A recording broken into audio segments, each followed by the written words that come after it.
Hi everyone. ఈరోజు మన megastar Chiranjeevi sir గారి బర్త్డే సందర్భంగా నేను ఈ వీడియో చేస్తున్నాను. ఇది ఒక బర్త్డే స్పీచ్ లాంటిది కాదు, కానీ నా పర్సనల్ లైఫ్లో జరిగిన ఒక లైఫ్ ఇన్సిడెంట్ని మీతో షేర్ చేసుకోవడం కోసం ఈ వీడియో చేస్తున్నాను. ఇకపోతే ఎక్కడో హైదరాబాద్లో ఫిల్మ్ నగర్లో ఉన్న చిరంజీవి సార్ గారు ఏదో మారుమూల ప్లేస్లో ఉన్న ఒక సామాన్యుని కూడా సినిమా అనే మాధ్యమం ద్వారా చాలా ఇన్స్పైర్ చేశారు. కోట్లాది మంది ఇన్స్పైర్ అయ్యారు ఆయన వల్ల. అందులో నేను ఒకరిని. సో ఒక్కనొక సందర్భంలో నా లైఫ్లో నేను బాగా రియల్ లైఫ్లో స్టక్ అయిపోయినప్పుడు చిరణ్ సార్ గారి ఇన్స్పిరేషన్ నాకు ఎలా పనిచేసింది అనేది మీకు ఈ వీడియోలో షేర్ చేసుకోబోతున్నా. I'm Rajesh. I'm aspiring to film maker. Welcome to my YouTube channel at K Rajesh 6828.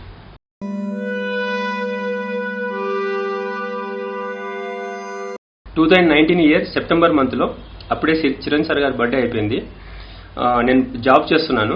అంత కంఫర్టబుల్ శాలరీ, కంఫర్టబుల్ లైఫ్ అంతా బాగానే ఉంది. కాకపోతే నాకు ఎప్పటి నుంచో ఒక సినిమాలలోకి వెళ్ళిపోవాలి, ఒక ఫిల్మ్ మేకర్ని అవ్వాలి అని చెప్పి కోరిక చాలా బలంగా ఉండేది. కాకపోతే అప్పుడున్న మంచి శాలరీ కానీ ఒక కంఫర్ట్ లైఫ్ని కానీ బ్రేక్ చేసి కంప్లీట్గా సినిమాలలోకి వెళ్ళిపోవడానికి మనసు ఒప్పుకోలేదన్నమాట. సో ఒకసారి చిరణ్ సార్ గారి బర్త్డే అయిపోయిన సందర్భంగా ఆ బర్త్డే టైంలో ఫంక్షన్ చేశారు. ఆ ఫంక్షన్లో చాలామంది వచ్చి చిరణ్ సార్ గారు వాళ్ళని ఎలా ఎలా ఇన్స్పైర్ చేశారో అనేది స్పీచ్ విన్న తర్వాత ఇంకా నేను కంప్లీట్గా జాబ్ మానేసి ఫుల్ ఫ్లెడ్జ్డ్గా ఫిల్మ్లోకి వెళ్ళి ఫిల్మ్ మేకర్ని అవ్వాలని చెప్పేసి డిసైడ్ అయిపోయాను. జాబ్ కూడా రిజైన్ చేద్దామనుకున్న టైంలో నా అంతకు నేను ఒక టెస్ట్ పెట్టుకున్నా. అదేంటంటే, నాకు ఇంతగా కంఫర్ట్ లైఫ్ ఇచ్చే జాబ్ను వదులుకొని నేను నిజంగా ఫిల్మ్లోకి వెళ్తున్నాను, అది నాకు నిజంగానే బై ఇన్ఫరెంట్గా ఉన్న ఐడియానా, లేదంటే ఒక ఫ్యాన్సీ ఐడియాని ఇన్స్పైర్ అయిపోయి నేను సినిమాలోకి వెళ్ళాలనుకుంటున్నానా, నాకు సినిమా గురించి అసలు ఏం తెలుసు అని చెప్పి దానికి ఒక టెస్ట్ పెట్టుకున్నా. అదేంటంటే, నాకు సినిమాల్లో పనిచేయడానికి అన్ని క్రాఫ్ట్లు పడినా కూడా ఇష్టమే, బట్ ఇన్హెరెంట్గా నాకు రైటింగ్స్ అన్నా కానీ, స్క్రీన్ ప్లే రాయడం కానీ, డైరెక్షన్ కానీ బాగా ఇష్టం అనమాట. సో నేను నిజంగానే జాబ్ వదిలేసి సినిమాలకు వెళ్ళాలనుకుంటే ఒక కంప్లీట్గా ఒక 3 hours సినిమాకి సరిపడా ఒక బౌండెడ్ స్క్రిప్ట్, పక్కా బౌండెడ్ స్క్రిప్ట్తో నేను రెడీ చేసుకుంటే అప్పుడు నేను జాబ్ మానేసి సినిమాలోకి వెళ్ళడానికి నా అంతకు నేను అర్హునవుతానని చెప్పేసి సెల్ఫ్ టెస్ట్ పెట్టుకున్నా. సో దాని ప్రకారంగానే ఒకరోజు పెన్ను, పేపరు అన్ని తీసుకొని ఇంకా స్టోరీ రాయడానికి రెడీ అయిపోయాను. వైజాగ్లో ఎక్కడో తొట్లకొండ ఆపోజిట్లో ఉన్న బీచ్లో కూర్చొని స్టోరీ రాయడానికి రెడీ అయిపోయాను. సో నేను పెట్టుకున్న కండిషన్స్ ఏంటంటే, స్టోరీ అనేది కొత్తగా అనిపించాలి, నాన్ లీనియర్గా రాయాలి, మంచి క్రియేటివ్గా నేను సాటిస్ఫై అయినట్టుగానే రాసుకోవాలి, ప్రాపర్గా సినిమా కోసం ఎలా రాసుకుంటారో అలానే రాసుకోవాలి అని చెప్పేసి దాంట్లో ఏమాత్రం కాంప్రమైజ్ ఉండకూడదు.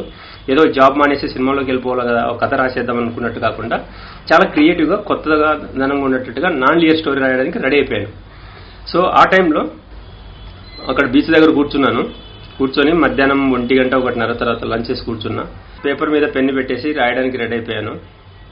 మధ్యాహ్నం 3 అవుతుంది, 4 అయిపోతుంది, 5 అయిపోయింది. ఒక్క ఐడియా కూడా తట్టట్లేదు అనమాట. సినిమా రాయడానికి, కథ రాయడానికి కానీ ఏ స్ట్రెంత్ సరిపోవట్లేదు. నాకు అసలు క్రియేటివ్ జ్యూస్ కూడా సీక్రెట్ అవ్వట్లేదు అనమాట. I'm completely clueless. నేను ఇంకా స్టోరీ రాయలేనని చెప్పేసి డిసైడ్ అయిపోయాను ఆ రోజు. సో మళ్ళీ మరుసటి రోజు ట్రై చేద్దామని చెప్పేసి మరుసటి రోజు వచ్చి అదే ప్లేస్లో కూర్చున్నాను. అయినా కాలేదు.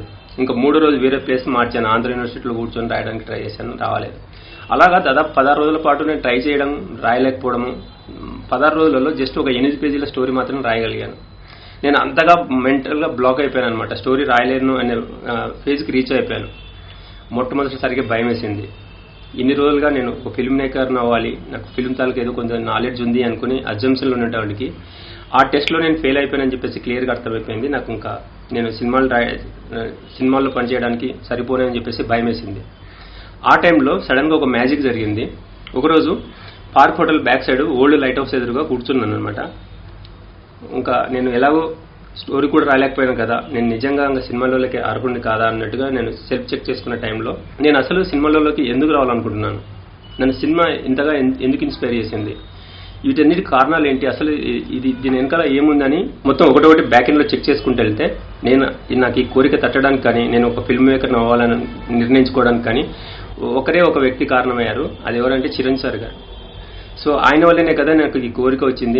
ఆయన వల్లే కదా నేను ఇలా సినిమాలోకి రావాలనుకునింది. ఆయన వల్లే కదా నేను ఈవెన్ ఒక జాబ్ను కూడా రిజైన్ చేసేసి వెళ్ళిపోవాలనిపించింది.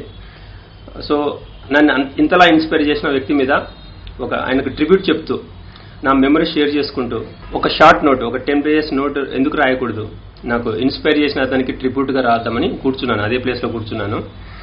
మధ్యాహ్నం 3 గంటల ఆ టైంలో కూర్చున్నాను. సాయంత్రం 6 లోపల 10 పేజీల ట్రిబ్యూట్ ఆయనకు చిరంజీవి సార్ గారికి రాసేసాను అనమాట. నన్ను ఎంతలా ఇన్స్పైర్ చేశారు, నాకన్నా మెమరీస్ ఏంటి, ఆ సినిమాకున్న నాకు కనెక్షన్ ఏంటి, మొట్టమొదటిసారిగా నేను ఎందుకంతగా చిరంజీవి సార్ అంటే అంత అడ్మైర్ చేశాను, ఇలాంటివన్నీ పొందుపరుస్తూ ఒక 10 పేజెస్ ట్రిబ్యూట్ నోట్ రాయగలిగాను అనమాట. నాకు ఆ ట్రిబ్యూట్ నోట్ చూడంగానే చాలా చాలా హ్యాపీ అనిపించింది. నేను చిరంజీవి సార్ గారికి ఏదైతే థ్యాంక్స్ చెప్పాలనుకున్నానో అందులో మొత్తంగా రాశాను అనిపించింది. సో ఇంకొక 3 రోజులు గ్యాప్ ఇచ్చేసి నేను మళ్ళీ స్టోరీ రాయడానికి కూర్చున్నాను. మీరు నమ్మరు, 18 రోజులలో నేను 140 పేజీల బౌండెడ్ స్క్రిప్ట్ నేను అనుకున్నట్టుగానే క్రియేటివ్గా నాన్ లియర్ స్టోరీని రాసేసుకున్నాను అనమాట. ఒక ఫుల్ ఫ్లెడ్జ్డ్ 3 అవర్స్ మూవీకి సరిపడంత స్క్రిప్ట్ నేను రెడీ చేసేసుకున్నాను. నాకు అప్పుడు అనిపించేసింది, ఎస్ నేను సినిమా స్టోరీ రాయగలను, స్క్రిప్ట్ రాయగలనని నాకు అప్పుడు ధైర్యం వచ్చేసింది. నేను జాబ్ రిజైన్ చేయడానికి రెడీ అయిపోయాను అనమాట. అదే టైంలో నేను జాబ్ రిజైన్ చేసిన తర్వాత 2020 మార్చ్ ఆ టైంలో కరోనా వల్ల లాక్డౌన్ రావడము, మొత్తం ఫిల్మ్ ఫార్మాట్ అంతా చేంజ్ అయిపోవడం ఇలా జరుగుతూ వచ్చింది. బట్ ప్రొడ్యూసర్ మళ్ళీ ఒక 4 months తర్వాత మనకు ఫిల్మ్ ఫార్మాట్ అంతా మారిపోయింది కదా, మనం ఒక ఓటీటీ కోసం కంటెంట్ ఎందుకు ట్రై చేయకూడదు, ఓటీటీ కోసం ఒక 100 minutes డ్యూరేషన్ గల ఒక స్టోరీతో రమ్మని చెప్పారనమాట. సో నేను ఆ స్టోరీని యాజ్ ఇట్ ఈస్గా పక్కన పెట్టేసి మళ్ళీ కంప్లీట్గా వేరే జానర్లో ఇంకో కథ రాశాను 100 minutes తగ్గట్టుగా. సో అది నచ్చలేదంటే ఇంకో కథ కూడా రాశాను అనమాట. నేను రెడీ టు టేక్ ఆఫ్ అంటట్టుగా 3 స్టోరీలు రెడీ చేసి పెట్టుకున్నాను. ఇదంతా దేనివల్ల జరిగిందంటే ఆ రోజు చిరంజీవి సార్ గారు ఇన్స్పైర్ చేయడం వల్ల, చిరంజీవి సార్ గారికి నేను ఒక ట్రిబ్యూట్ రాయడం వల్ల ఇదంతా నాకు ఒక సినిమాకి సరిపడంత స్టోరీని రాయగల శక్తి వచ్చిందని నేను గట్టిగా నమ్ముతున్నాను. నన్ను ఇంతలా ఇన్స్పైర్ చేసిన చిరంజీవి సార్ గారికి థ్యాంక్స్ చెప్పుకుంటూ many more happy returns of the day. Thank you sir, thank you very much. నేను చిరంజీవి సార్ గారికి రాసిన ఈ ట్రిబ్యూట్ నేను ఇక్కడ ఈ ఛానల్ కింద డిస్క్రిప్షన్లో నేను పొందుపరుస్తున్నాను. ఎవరైనా ఇంట్రెస్ట్ ఉంటే చదువుతారని చెప్పేసి request. Thank you very much.